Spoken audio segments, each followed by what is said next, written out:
이제는 상당히 좋아졌습니다. 슈아 슈거지 여러분들, 나른키입니다. 오늘 리뷰할 신발은 거의 처음으로 하는 신발 같습니다. 바로 언더아머입니다. 언더아머 하면 아무래도 농구랑 크로스핏으로 유명합니다. 이번에 소개할 제품은 이름은 잘못 지은 것 같습니다. 바로 인피니티 엘리트 2입니다.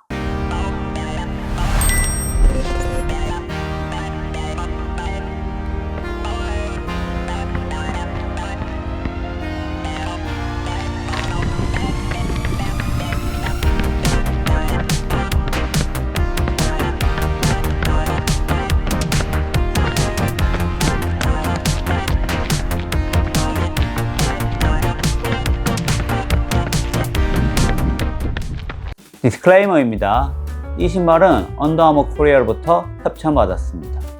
처음에 유료 광고가 들어왔지만 저는 유료 광고는 사절하고 솔직한 리뷰를 한다고 했습니다. 놀랍게도 언더아머 코리아가 수락을 해서 이 영상 제작하게 되었습니다. 첨부 요청, 긍정적인 지원 전혀 없었음을 알려드립니다. 이 신발 리뷰는 100% 제 견해입니다. 그럼 이 신발 어떤 신발인지 함께 알아보겠습니다. 먼저 스펙입니다. 어퍼는 이중 메쉬 어퍼로 되어 있습니다.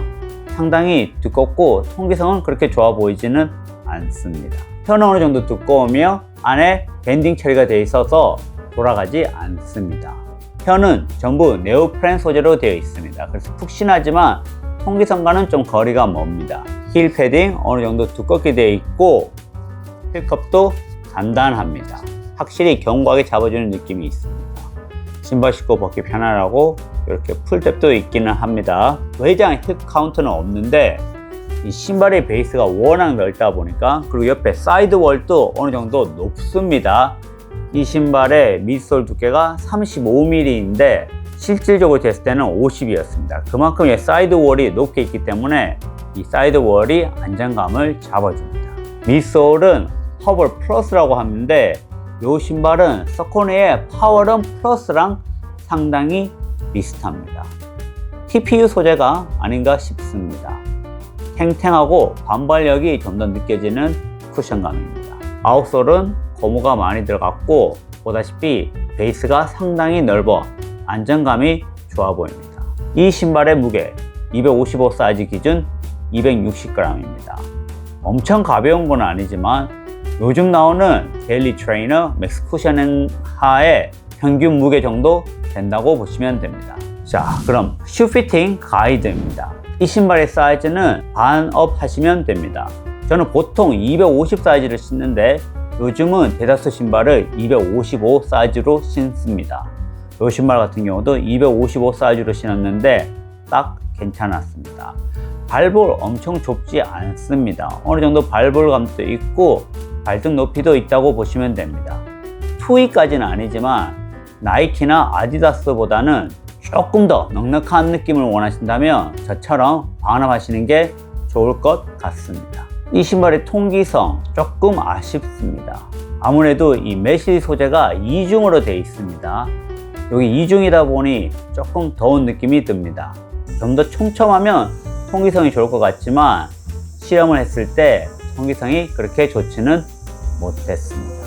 전반적인 착화감은 공간감이 어느 정도 느껴졌고 딱히 불편한 건 없었는데 아무래도 발열에는 조금 약하지 않을까 싶습니다. 어퍼는 조금 더운 방면에 비해서 발바닥은 괜찮습니다. 이 인솔을 보시면 옥설라이트 재질은 아니기 때문에 열이 쌓이는 성향은 아닙니다. 이 신발의 밑솔 힐은 36, 앞쪽은 28, 즉 8mm 힐 드롭을 사용하고 있습니다. 공식 스펙상 그런데 실질적인 느낌은 그거보다 더 두껍게 느껴집니다.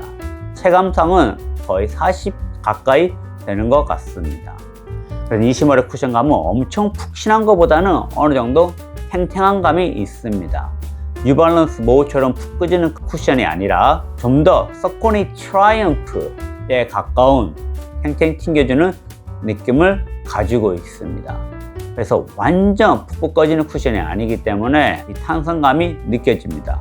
물론 이 신발 자체가 무겁기 때문에 장거리 빠른 페이스는 유지는 어렵지만 기본적으로 이 신발의 쿠션감은 푹신함보다는 좀 더 탱탱 튕겨주는 느낌이라고 보시면 됩니다.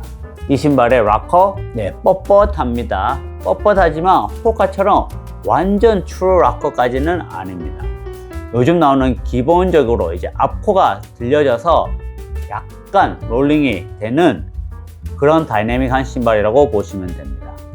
트래디셔널 신발도 아니고 완전 락커도 아니고 중간쯤 되는 신발이라고 보시면 됩니다. 이 신발의 안정감 상당히 좋습니다. 아무래도 이 넓은 베이스에서 오는 안정감이 어마어마합니다. 보다시피 이 포풋, 힐 두꺼울 뿐만 아니라 이 미드풋까지 두껍습니다. 이렇게 넓게 되어 있기 때문에 중립하지만 안정감이 매우 좋습니다. 그리고 사이드월까지도 상당히 높게 제작되었기 때문에 뉴트럴 신발, 중립 신발 치고는 엄청난 안정감을 주신다고 보시면 됩니다. 그래서 이 신발은 뭐 힐 스트라이크를 하든 미드풋을 하든 포풋을 하든 전반적 안정감은 상당히 좋습니다. 살짝 과해내 있는 분도 신을 수 있을 것 같고 안정화 신어야 될 정도라면 기피하겠지만 그 정도가 아니라면 웬만한 분은 잘 맞을 신발입니다.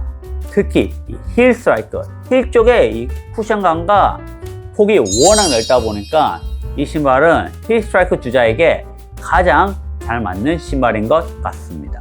이 신발은 데일리 하라고 해도 되겠지만 좀 더 맥스 쿠셔닝 하에 가까운 데일리 하입니다.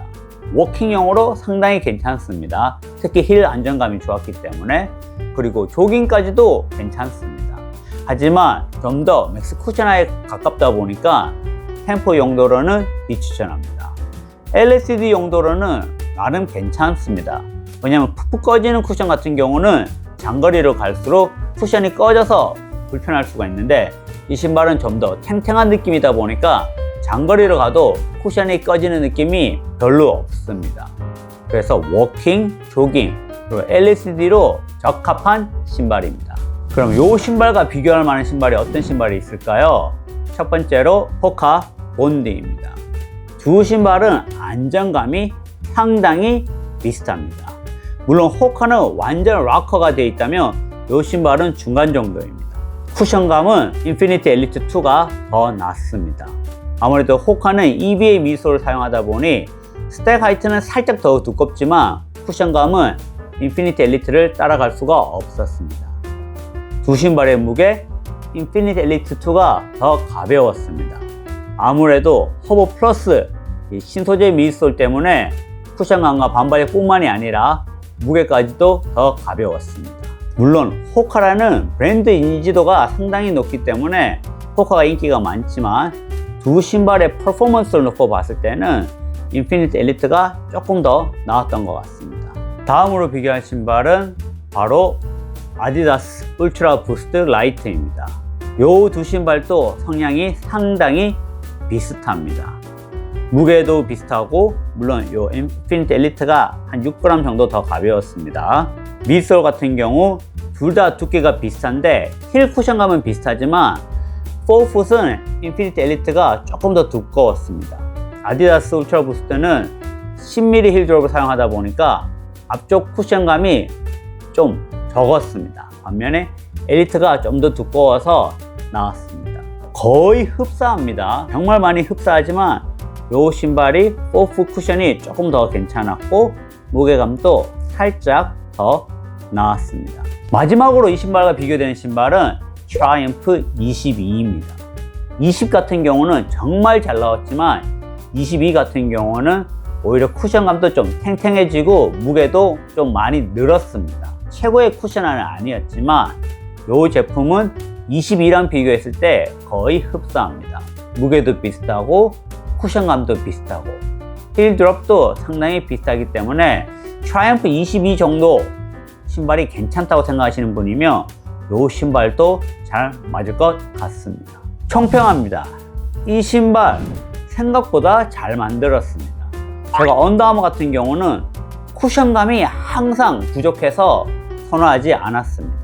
근데 이 허브 플러스 쿠션 생각보다 괜찮았습니다. 요즘 나오는 대세 러닝화에 밀리지 않는 그 정도의 쿠션을 가지고 있습니다. 다만 이 신발의 단점이라고는 아무래도 통기성이 가장 컸습니다.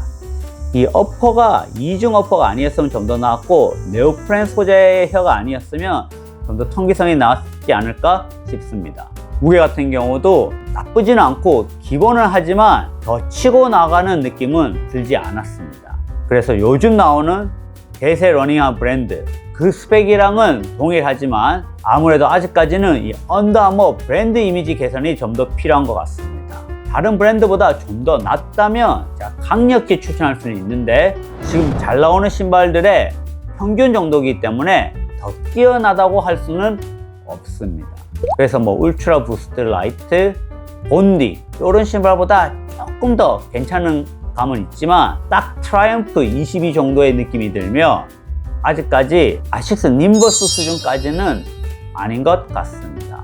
그래도 이 미드솔이 좋아진 만큼 상당히 기대가 되며 이번에 보스턴 마라톤에서 여자 선수가 언더아머 신발을 신고 우승했습니다. 2등 선수가 지난 2년 동안 우승을 한 오브리 선수였는데 이번에 3회 우승할 줄 알았는데 언더아머 선수가 놀랍게도 우승까지 차지했습니다. 그래서 그 신발 어떤 신발이 상당히 궁금한데 이런 포디움에서도 조금씩 증명하고 있는 것 같습니다. 브랜드 이미지가 좀 더 개선되고 미드솔이 많이 좋아진 만큼 이 무게를 좀 더 줄이고 통기성을 어느 정도 해결한다면 다음에는 더 좋은 신발이 나오지 않을까 싶습니다. 좀 더 나은 모습을 다음에는 기대해 보겠습니다. 자, 그럼 오늘 영상 여기까지입니다. 그럼 다음 시간에 뵙겠습니다. 이제 기본을 하는데 딱 펀치라인이 있어야 돼요. 펀치라인.